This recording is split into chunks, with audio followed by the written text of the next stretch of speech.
Hello दोस्तों, नमस्ते, प्रणाम। आप सब कैसे हैं? उम्मीद करती हैं अच्छे होंगे। बहुत प्यारा सा तिलक गारी गीत लेकर आई हूँ। आप सब सुनिए और अपना प्यार दुलार बनाए रखिए। तो सुनिए, बहुत प्यारा गीत है। सरवा के बहिनी बदना मिटिकुली सटले बाड़ी। सरवा के बहिनी बदना मिटिकुली सटले बाड़ी। ललका टिकुलिया लहरदार टिकुली सटले बाड़ी। ललका टिकुलिया लहरदार टिकुली सटले बाड़ी।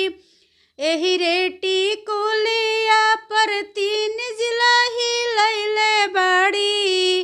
एही रे टिकुलिया पर 3 जिला ही लैले बाड़ी।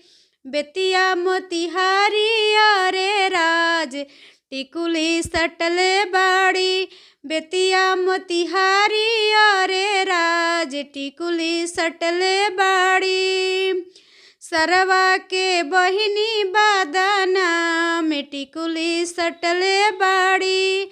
सरवा के बहिनी बदना में टिकुली सटले बाड़ी। एही रे टिकुलिया पर 3 पावर रखले बाड़ी। एही रे टिकुलिया पर 3 पावर रखले बाड़ी। पुलिस दरोगा थानेदार टिकुली सटले बाड़ी। पुलिस दरोगा थानेदार टिकुली सटले बाड़ी। सरवा के बहिनी बदना में टिकुली सटले बाड़ी। सरवा के बहिनी बदना में टिकुली सटले बाड़ी। ललका टिकुलिया लहरदार टिकुली सटले बाड़ी। पियर का टिकुलिया लहरदार टिकुली सटले बाड़ी। सरवा के बहिनी बदना में टिकुली सटले बाड़ी।